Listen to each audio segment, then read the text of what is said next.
नमस्कार दोस्तों, विकास एनालिसिस में आप सभी का स्वागत है। और दोस्तों, आज हम सीजी टेट पेपर 2 में पूछे गए बाल विकास के प्रश्न को देखने वाले हैं दोस्तों, जो कि 2022 में पूछे गए थे। तो दोस्तों, अगर आप हमारे चैनल पर पहली बार आए हैं तो प्लीज़ हमारे चैनल को एक लाइक और सब्सक्राइब सपोर्ट जरूर करिएगा। चलिए दोस्तों, इन प्रश्न को हल करते हैं।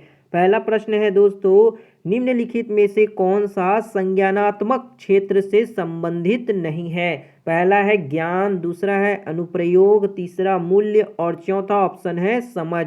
तो इसका करेक्ट ऑप्शन क्या होगा दोस्तों? मूल्य जो होगा इसका करेक्ट ऑप्शन हो जाएगा, जो कि संज्ञानात्मक क्षेत्र से संबंधित नहीं है। ऑप्शन नंबर सी इसका मूल्य करेक्ट हो जाएगा।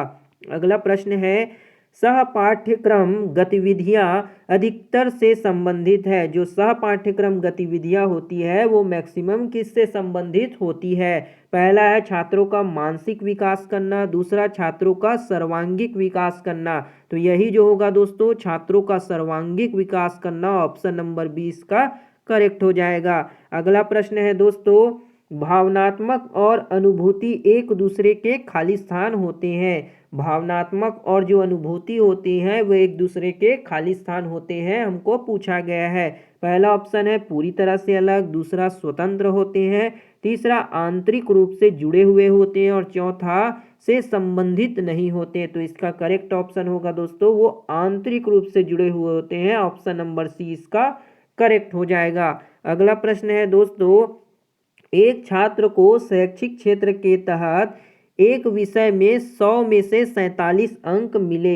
यह अंक सीसीई योजना के तहत किस ग्रेड से संगीतबद्ध होगा? तो इसका करेक्ट ऑप्शन क्या होगा दोस्तों? इसका करेक्ट ऑप्शन हो जाएगा, वह जो ऑप्शन होगा वो C2 हो जाएगा। यानी कि 100 में से 47 अंक प्राप्त किए हैं तो वो सीसी योजना के अंतर्गत C2 ग्रेड से दिया जाएगा। ऑप्शन नंबर सी जो होगा दोस्तों इसका करेक्ट हो जाएगा।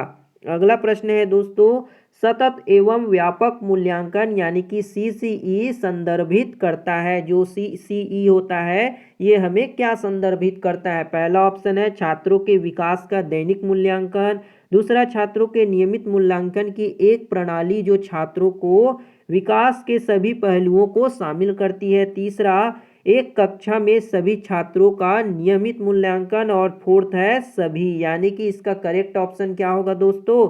छात्रों को नियमित मूल्यांकन की एक प्रणाली जो छात्रों के विकास के सभी पहलुओं को क्या करे, उसे शामिल करे। तो ऑप्शन नंबर 20 का करेक्ट हो जाएगा। अगला प्रश्न है, छात्रों की उपलब्धि का मूल्यांकन करने के लिए निम्नलिखित में से कौन सा तरीका सबसे अच्छा होता है? जो छात्रों की उपलब्धि का मूल्यांकन करने के लिए कौन सा तरीका जो है दोस्तों सबसे अच्छा होता है? तो इसका करेक्ट ऑप्शन होगा सतत मूल्यांकन करना। ऑप्शन नंबर ए जो होगा सतत मूल्यांकन, ऑप्शन नंबर ए करेक्ट हो जाएगा। अगला प्रश्न देखते हैं दोस्तों। अगला प्रश्न है, शिक्षक को कक्षा का वातावरण खाली स्थान बनाने की कोशिश करना चाहिए। शिक्षक को जो क्लास का वातावरण है उसे किस तरह से बनाने की कोशिश करना चाहिए?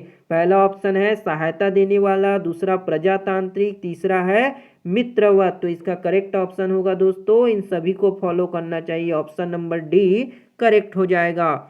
अगला प्रश्न है दोस्तों, बच्चों में सबसे अधिक कौन सा स्वभाव पाया जाता है? जो छोटे बच्चे होते हैं उनमें कौन सा स्वभाव जो है सबसे अच्छा पाया जाता है? तो पहला ऑप्शन है खेलने का, दूसरा अनुकरण करने का, तीसरा अध्ययन करने का और फोर्थ है झगड़ा करने का।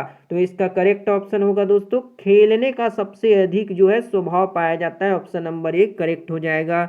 अगला प्रश्न है दोस्तों, एक बच्चा रचनात्मकता का पर औसत, शैक्षणिक उपलब्धि में उच्च, सामाजिक विकास में खराब होता है। यह एक उदाहरण है। तो वो कौन सा बच्चा होगा दोस्तों जिसमें रचनात्मकता में वो एवरेज होगा, शैक्षिक उपलब्धि में उच्च होगा और सामाजिक विकास में खराब होता है? तो ये किसका उदाहरण है?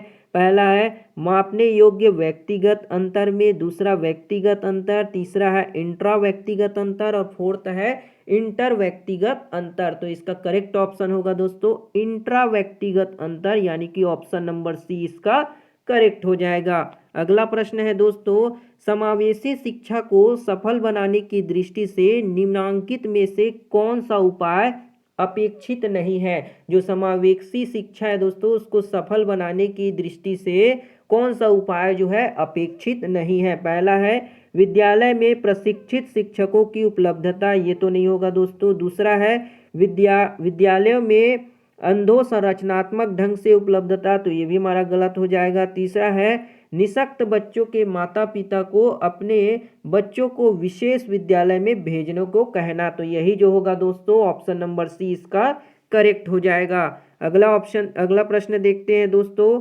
समावेशी कक्षा में सामान्य बालकों के लिए निम्नलिखित में से कौन से सकारात्मक पक्ष हो सकते हैं? जो समावेशी कक्षा होते हैं दोस्तों, उसमें सामान्य बालकों के लिए कौन सी जो है सकारात्मक पक्ष हो सकते हैं? पहला है मानसिक विकास अधिक तेजी से होता है, तो ये नहीं होगा दोस्तों। दूसरा है सामाजिक कौशल का विकास आसानी से होता है, तो यही जो होगा दोस्तों बच्चों में सामाजिक कौशल जो होगा समावेशी कक्षा में बहुत ही आसानी से हो जाएगा। ऑप्शन नंबर बी करेक्ट होगा।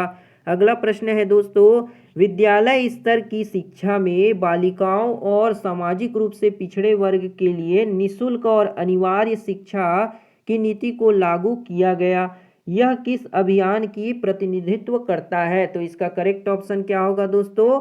ये जो होता है समता और समानता की भावना को विकसित करता है, तो ऑप्शन नंबर बी जो होगा इसका करेक्ट हो जाएगा। अगला प्रश्न है, एक विशेष आवश्यकता वाली भाषा कक्षा आदर्श है, यानी कि जो विशेष आवश्यकता वाली कक्षा होगी जिसमें भाषा जो होगी दोस्तों वो आदर्श है कहता है, तो इसका करेक्ट ऑप्शन क्या होगा? विशेष रूप से सुसज्जित होगा। क्या होगा? विशेष रूप से सुसज्जित होगा। ऑप्शन नंबर ए इसका करेक्ट हो जाएगा। अगला प्रश्न है, सूक्ष्म शिक्षण के भारतीय मॉडल में लगने वाला कुल समय कितना होता है? जो सूक्ष्म शिक्षण होता है दोस्तों, उसके भारतीय मॉडल में लगने वाला जो समय होता है वो कितना होता है? तो वो होता है दोस्तों आपका 36 मिनट। ऑप्शन नंबर सी जो होगा दोस्तों इसका करेक्ट हो जाएगा। अगला प्रश्न है दोस्तों, यदि शिक्षक को शिक्षा में कोई समस्यात्मक बच्चा मिल जाए तो उसे क्या करना चाहिए? यदि शिक्षक को दोस्तों शिक्षा में कोई समस्यात्मक बच्चा मिल जाता है तो उसके साथ किस तरह से व्यवहार करना चाहिए? तो इसका करेक्ट ऑप्शन होगा दोस्तों, बच्चे को परामर्श प्रदान किया जाना चाहिए। बच्चे को क्या देंगे? परामर्श प्रदान करेंगे। ऑप्शन नंबर डी इसका करेक्ट हो जाएगा। अगला प्रश्न है दोस्तों, निम्नलिखित में से कौन सा बालक के विकास पर प्रभाव डालता है? जो बालक के विकास होते हैं उन पर कौन सा कारक जो है प्रभाव डालता है? तो पहला ऑप्शन है दोस्तों समाज, दूसरा परिवार, विद्यालय, इनमें से सभी। तो इसका करेक्ट ऑप्शन क्या होगा दोस्तों? ये सभी जो होते हैं बालक के विकास पर इफेक्ट डालते हैं, प्रभाव डालते हैं। ऑप्शन नंबर डी इसका करेक्ट हो जाएगा। अगला प्रश्न है दोस्तों, शारीरिक विकास का संबंध नहीं होता है। जो शारीरिक विकास होते हैं दोस्तों उनका संबंध नहीं होता है, उसके बारे में पूछा गया है। पहला ऑप्शन है शरीर में भार से, दूसरा है बुद्धि से, तीसरा कंकाल तंत्र से और चौथा मांसपेशियों की वृद्धि से। तो करेक्ट ऑप्शन होगा दोस्तों बुद्धि से जो होता है शारीरिक विकास का संबंध नहीं होता है। ऑप्शन नंबर 20 का करेक्ट हो जाएगा। अगला प्रश्न है, कौन सी वस्तु है जो व्यक्ति के जिन्स के अतिरिक्त प्रत्येक वस्तु को प्रभावित करती है? तो इसका करेक्ट ऑप्शन क्या होगा दोस्तों? ऑप्शन नंबर देखते हैं पहले, मूल प्रवृत्ति है, दूसरा है वंशानुक्रम और तीसरा वातावरण। तो ये सभी को दोस्तों प्रभावित करती है, तो ऑप्शन नंबर डी इसका करेक्ट हो जाएगा। अगला प्रश्न है दोस्तों, प्रतिभाशाली छात्र है, जो प्रतिभाशाली छात्र है उनके बारे में क्या है? तो पहला ऑप्शन है उनकी जरूरतों के प्रति मुखर नहीं, अपने निर्णयों में स्वतंत्र, शिक्षकों से स्वतंत्र और अंतर्मुखी स्वभाव। तो इसका करेक्ट ऑप्शन होगा दोस्तों अपने निर्णयों में स्वतंत्र होते हैं, तो ऑप्शन नंबर 20 का करेक्ट हो जाएगा। अगला प्रश्न है दोस्तों, साले आधारित सतत और व्यापक मूल्यांकन छात्रों के लिए उपयोगी है। तो इसका करेक्ट ऑप्शन क्या होगा? तनाव कम करने के लिए, मूल्यांकन को नियमित करने के लिए, अपने कार्य को जांचने के लिए, उपरोक्त सभी। तो इसका करेक्ट ऑप्शन क्या होगा? ये सभी के लिए जो है शाला में सतत और व्यापक मूल्यांकन छात्रों के लिए उपयोगी होता है। ऑप्शन नंबर डी इसका करेक्ट होगा। अगला प्रश्न है सीसीई प्रकार के मूल्यांकन का उद्देश्य क्या होते हैं? जो सतत और व्यापक मूल्यांकन होते हैं उनका क्या उद्देश्य है? पहला, अधिक अध्ययन सामग्री को आसानी से याद करने में मदद करता है। अधिक अध्ययन सामग्री को जल्दी से याद करने में मदद करता है। तीसरा है याद रखने के कौशल विकसित करने में मदद करता है। तो इसका करेक्ट ऑप्शन क्या होगा दोस्तों? इनमें से कोई भी नहीं होगा। क्या होगा? इनमें से कोई भी नहीं, अर्थात ये तीनों ऑप्शन जो होंगे हमारे डिस्कार्ड यानी कि गलत हो जाएंगे। तो ऑप्शन नंबर डी हमारा करेक्ट होगा। अगला प्रश्न है ज्ञान के सभी विभिन्न मॉडलों उदाहरण समझाना, याद रखना, अनदेखा करना, कल्पना करना, तर्क करना को शामिल करने के लिए सामान्य शब्द क्या है? तो सामान्य शब्द इसके लिए क्या है दोस्तों? तो इसके लिए होगा सामान्य शब्द अनुभूति करना। ऑप्शन नंबर डी अनुभूति करना करेक्ट हो जाएगा।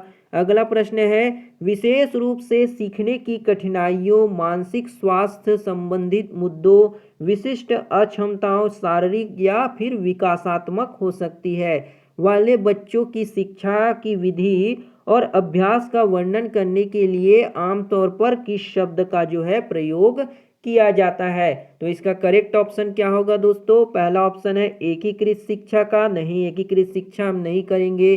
दूसरा है विकलांगों के लिए शिक्षा देना, तो ये भी गलत हो जाएगा। तीसरा समावेशी शिक्षा करना और फोर्थ दिया है खास शिक्षा देना। तो इसका करेक्ट ऑप्शन क्या होगा दोस्तों? खास प्रकार की शिक्षा हम उसे प्रोवाइड करेंगे। तो ऑप्शन नंबर डी हमारा करेक्ट हो जाएगा। अगला प्रश्न है दोस्तों निम्नलिखित में से किसे संज्ञान का कारक नहीं माना जाता है? जो संज्ञान है उसका कारक हम किसे नहीं मानते? पहला ऑप्शन है क्रोध, दूसरा है भूख, तीसरा है स्थान छोड़ना और चौथा है डर। तो संज्ञान का जो कारक नहीं है दोस्तों स्थान छोड़ना, यानी कि ऑप्शन नंबर सी इसका करेक्ट हो जाएगा। अगला प्रश्न है निम्नलिखित में से कौन सी पद्धति निम्न दृष्टि बालकों की पहचान करके की पद्धति नहीं है? जो निम्न दृष्टि वाले जो बालक होते हैं उनकी पहचान करने की एक सिस्टम नहीं है, उसके बारे में पूछा गया है। तो इसका करेक्ट ऑप्शन क्या होगा दोस्तों? कार्य निष्पादन परीक्षण के द्वारा हम पता लगा लेंगे। तो ऑप्शन नंबर ए जो होगा इसका करेक्ट हो जाएगा। अगला प्रश्न है विशेष आवश्यकता वाले बच्चों की शिक्षा प्रदान की जाए। जो विशेष आवश्यकता वाले बच्चे होते हैं उनकी शिक्षा को कैसे प्रदान करेंगे? अन्य सामान्य बच्चों के साथ, विशेष विद्यालय में विशेष बच्चों के लिए विकसित विधियों द्वारा, तो ये गलत होगा दोस्तों। तीसरा है विशेष विद्यालय में, तो ये भी गलत होगा। विशेष विद्यालय में विशेष शिक्षकों द्वारा, तो ये भी गलत होगा। अन्य सामान्य बच्चों के साथ जो है हमें उसे शिक्षा प्रदान करनी चाहिए। ऑप्शन नंबर ए जो होगा इसका करेक्ट हो जाएगा। अगला प्रश्न है दोस्तों निम्न में से किस कौशल में पूर्व ज्ञान की परीक्षा आती है? जो कौन सा ऐसा कौशल है जिसमें पूर्व ज्ञान की परीक्षण आती है? तो पहला ऑप्शन है प्रदर्शन का कौशल, दूसरा है परिचय का कौशल, तीसरा उद्दीपन परिवर्तन का कौशल और फोर्थ है समापन का कौशल। तो इसका करेक्ट ऑप्शन क्या होगा दोस्तों? परिचय की कौशल जो है आ जाती है। ऑप्शन नंबर 20 का करेक्ट हो जाएगा। अगला प्रश्न है कथन दिया गया है कि हमारे बीच ऐसे लोग हैं जो लंबे हैं और कुछ छोटे हैं और कुछ क्या है गोरे हैं और कुछ अन्य काले हैं, कुछ लोग पुष्ट हैं और कुछ लोग कमजोर हैं। यह किस स्थापित सिद्धांत पर आधारित है? तो इसका करेक्ट ऑप्शन क्या होगा दोस्तों? ऑप्शन देखते हैं। पहला है बुद्धि और लिंग अंतर, दूसरा है बुद्धि और जातीय अंतर, तीसरा है व्यक्तिगत असमानता और फोर्थ है व्यक्तिगत उन्नति। तो इसका करेक्ट ऑप्शन क्या होगा दोस्तों? व्यक्तिगत जो है असमानता है। इस कारण जो है ये हमारे ये जो जितने भी ये लंबे छोटे ये सभी हमें डिफरेंस देखने को मिलती है। तो ऑप्शन नंबर सी इसका करेक्ट हो जाएगा। अगला प्रश्न है प्रत्येक बच्चा जो है अद्वितीय होता है, यूनिक होता है, यह कथन किस सिद्धांत को संदर्भित करता है? तो इसका करेक्ट ऑप्शन क्या होगा दोस्तों? पहला है निरंतरता, तो ये तो नहीं होगा। दूसरा है एक समान प्रतिरूप, ये भी नहीं होगा। तीसरा है एकीकरण, तो ये भी नहीं होगा। और फोर है व्यक्तिगत भिन्नता, यानी कि ऑप्शन नंबर डी इसका करेक्ट हो जाएगा। क्या होगा? व्यक्तिगत जो होगा विभिन्नता, यही जो होगा दोस्तों करेक्ट हो जाएगा।